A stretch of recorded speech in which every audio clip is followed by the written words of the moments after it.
Assalamualaikum warahmatullahi wabarakatuh. Semoga teman-teman yang menonton video ini dilancarkan rezekinya oleh Allah Subhanahu wa Ta'ala. Amin.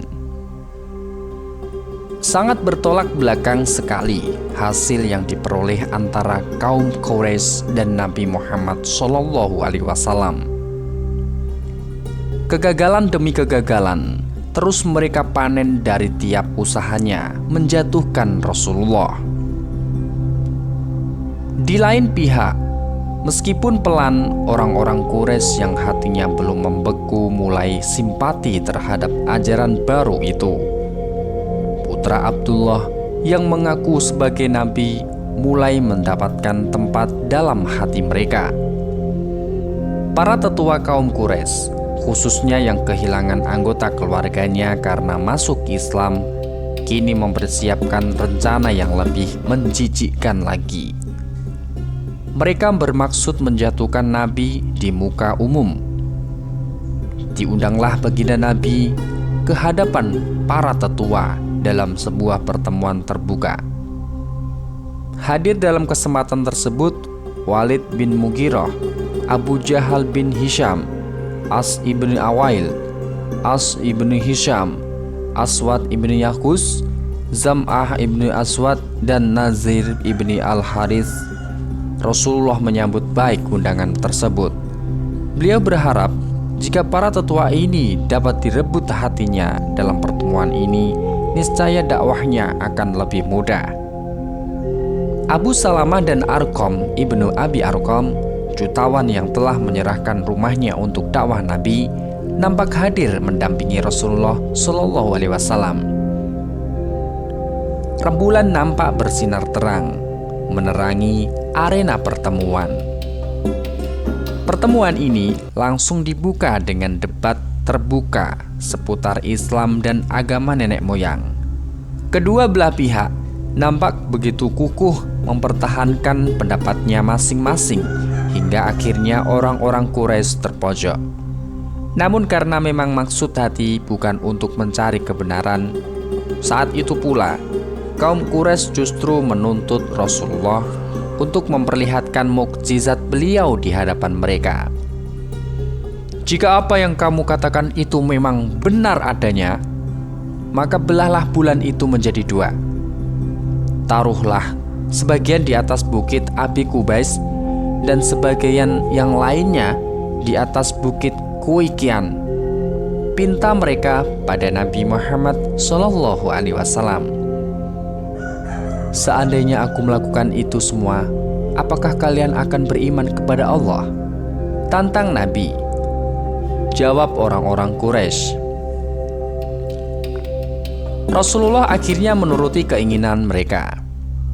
Beliau segera memohon pada Allah agar bulan dibelah menjadi dua.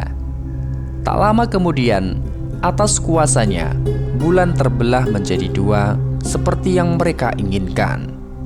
Dengan lantang baginda Nabi menyeru orang-orang yang menyaksikan semua itu, "Wahai Abu Salamah, wahai Arqam ibni Abi Arqam, kalian saksikanlah semua ini." Semua orang yang hadir dalam pertemuan tersebut jelas-jelas menyaksikan dengan mata kepala mereka sendiri betapa bulan telah terbagi dua. Beberapa orang yang selama ini sedikit ragu dengan kenabian Muhammad kini bertambah mantap keimanannya. Kaum mukmin sangat gembira menyaksikan semua itu. Namun orang-orang kafir semakin pongah sikapnya. Mereka justru menuduh Rasulullah telah mengeluarkan sihir terhebatnya. Sesaat kemudian, kembali meledaklah perdebatan antara baginda Nabi dengan para tetua kaum Quraisy. Perdebatan kedua ini lebih tegang dari yang pertama karena orang-orang Quraisy jelas-jelas telah kalah beberapa langkah. Di tengah-tengah serunya perdebatan ini, datanglah Abdullah ibni Ummi Maktum. Ia terus merangsek ke depan untuk mendekati Rasulullah yang saat itu tengah beradu pendapat dengan para tetua kaum Quraisy.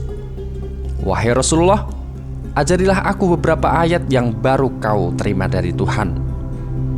Serunya berulang kali karena saat itu baginda Nabi tengah memusatkan perhatiannya pada musuh-musuh beliau.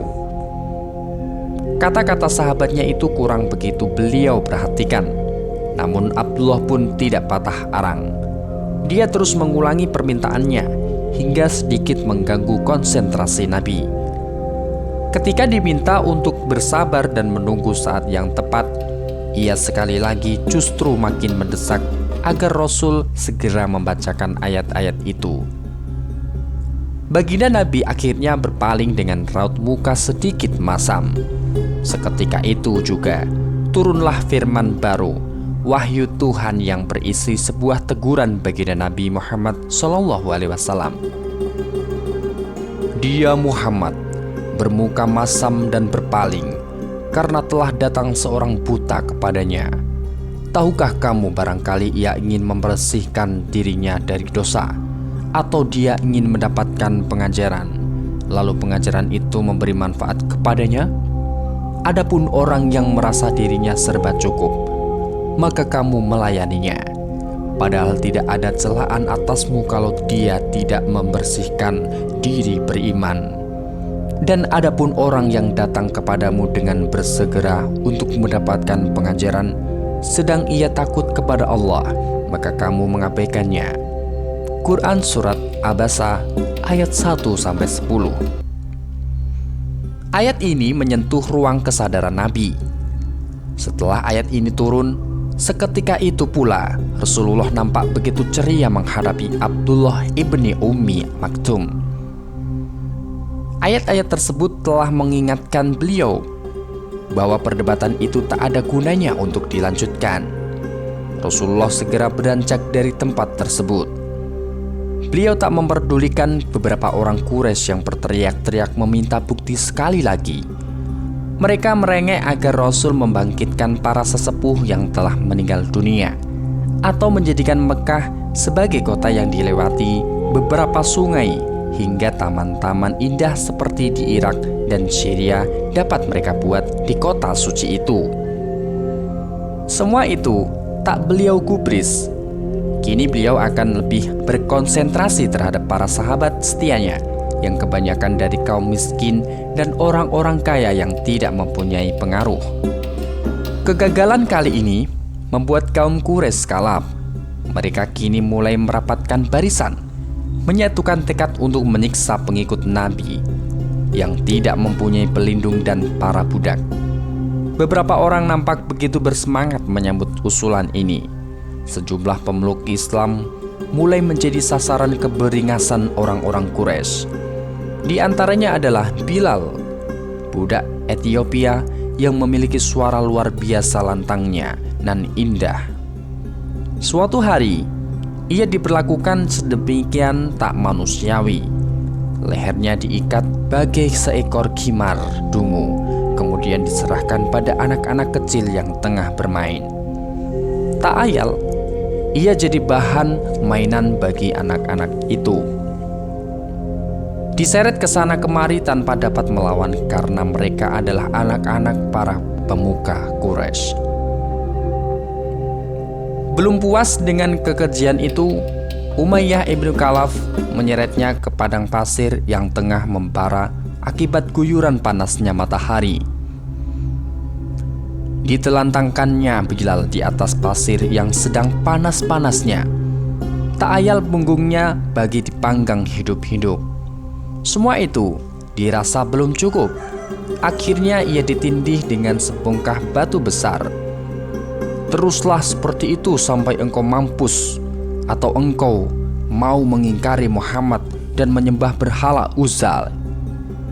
Peki Umayyah ibnu Khalaf selaku majikannya.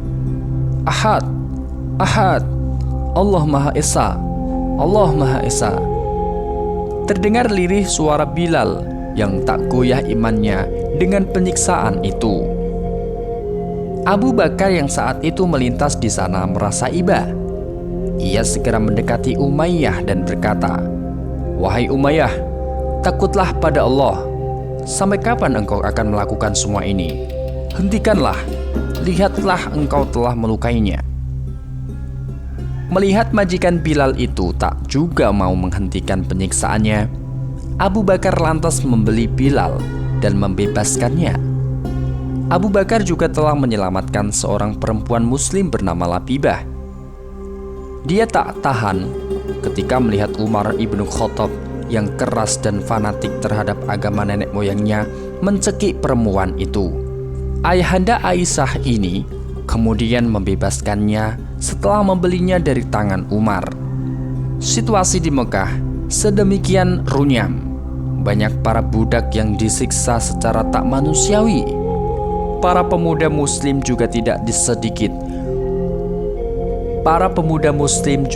sedikit yang disekap keluarga mereka hingga kelaparan agar mau menyerah dan kembali ke agama leluhur. Ketika Rasulullah melihat semua itu, meskipun beliau terhindar dari berbagai penistaan, beliau memerintahkan para pengikutnya untuk pergi ke Habasyah, Ethiopia. Pergilah kalian semua ke Ethiopia.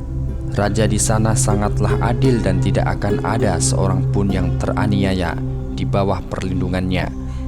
Untuk sementara waktu, bertahanlah di sana hingga Allah memberikan jalan keluar. Itulah pesan Rasulullah kepada para sahabat sebelum berangkat ke negeri orang. Setelah mendapatkan amanah ini, berangkatlah beberapa sahabat ke Ethiopia dengan membopong rasa pedih meninggalkan kampung halaman. Inilah imigrasi pertama dalam dunia Islam yang terasa sangat menyakitkan dan tak terbayangkan sebelumnya. Perjalanan yang amat menyesakkan hati ini terpaksa ditempuh oleh pengikut setia baginda Nabi. Mekah tak lagi bersahabat dan buminya terasa sesak, walaupun sekedar untuk menghela nafas. Hati penghuninya telah berkarat, tertutup dan terkunci untuk menerima cahaya Islam. Otak mereka terserubung fanatik buta terhadap agama nenek moyang, kepentingan dagang, dan penindasan terhadap kaum lemah. Akhirnya di petang buta, bulan Rajab, tahun kelima setelah Bi'tsah, para sahabat memutuskan untuk bertolak dari Mekah menuju Ethiopia. Tidak mudah bagi para pengikut Nabi untuk meninggalkan Mekah. Petang itu, dengan membentuk sekelompok-kelompok kecil, mereka mengendap-endap meninggalkan Nokota, menghindari setiap orang yang mungkin akan mencegah perjalanan tersebut. Namun sebuah pertemuan tak menyenangkan dialami Laila dan Amr ibnu Rabi'ah. Ketika suami istri ini tengah mempersiapkan tunggangannya, tiba-tiba si pemberang Umar ibnu Khattab mendekat. Lelaki yang satu ini terkenal cukup keras terhadap sahabat Nabi. Ia tak segan-segan untuk menyiksa mereka jika terbukti telah mengikuti ajaran Rasulullah Shallallahu Alaihi Wasallam. Laila mencoba bersikap wajar, meskipun ia sadar tak mungkin untuk menyembunyikan persiapan perjalanannya. Sebisa mungkin dia menyembunyikan tempat tujuan mereka. "Hendak kemana engkau, Umi Abidillah?" tanya Umar. "Kalian telah melakukan penganiayaan terhadap kami gara-gara perdebatan agama ini. Sekarang kami hendak menuju bumi Allah yang tak akan ada lagi penyiksaan di sana," jawab Laila. "Semoga Allah senantiasa menyertai kalian," sahut Umar sambil berlalu begitu saja. Sikap Umar kali ini cukup mengejutkan Laila. Ia hampir tak percaya ketika putra Khattab itu membiarkan begitu saja kepergiannya beserta sang suami. Bahkan lelaki keras itu sempat melantunkan doa untuk perjalanannya.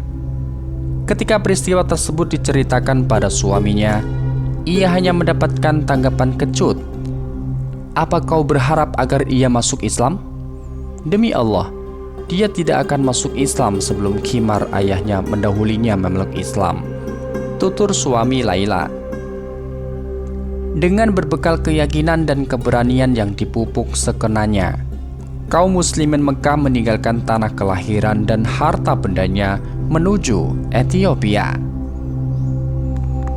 Mereka berjumlah 10 orang laki-laki dan 5 orang wanita. Di antaranya adalah Utsman ibnu Affan dan istrinya Ruqayyah binti Rasulullah, Abu Salamah dan istrinya Ummi Salamah, Abu Sibrah ibnu Abi Wahm, saudara Abi Salamah seibu, dan istrinya Ummu Kulsum, Amir ibnu Rabi'ah dan istrinya Laila, Abu Huzaifah ibnu Utsbah ibnu Rabi'ah dan istrinya Sahlah binti Suhail, Utsman ibnu Mad'un, Mus'ab ibnu Umair, Sahl ibni Baidah, Zubair ibnu Awam. Rombongan pertama ini berangkat secara terpisah dan berjanji untuk saling bertemu di pelabuhan Syaibah. Di bawah pimpinan Utsman ibnu Affan yang membawa serta istrinya, mereka berhasil mencapai tempat tujuan dengan selamat. Kebetulan 2 kapal telah siap layar menuju Ethiopia.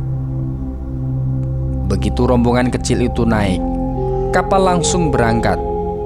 Rasulullah SAW sangat terharu dengan perjuangan ini, terutama pada Utsman dan Ruqayyah. Di kemudian hari, beliau sempat bersabda tentang mereka berdua. Mereka berdua adalah penduduk Baitul Haram pertama yang hijrah di jalan Allah setelah Nabi Ibrahim dan Lut. Orang-orang Quraisy yang mencium perjuangan ini segera melakukan pengejaran. Perburuan dilakukan hingga ke bibir pantai, namun sekelompok orang-orang murka ini hanya menemukan deburan ombak membelai pasir. Ombak laut nampak berjingkatan, seolah menertawakan kegagalan mereka yang harus pulang dengan tangan hampa. Di lain pihak, dengan ongkos setengah dinar, kaum muslimin berhasil memasuki Ethiopia dan disambut baik di sana. Mereka bebas menjalankan ibadah tanpa takut mendapat ancaman dari siapapun.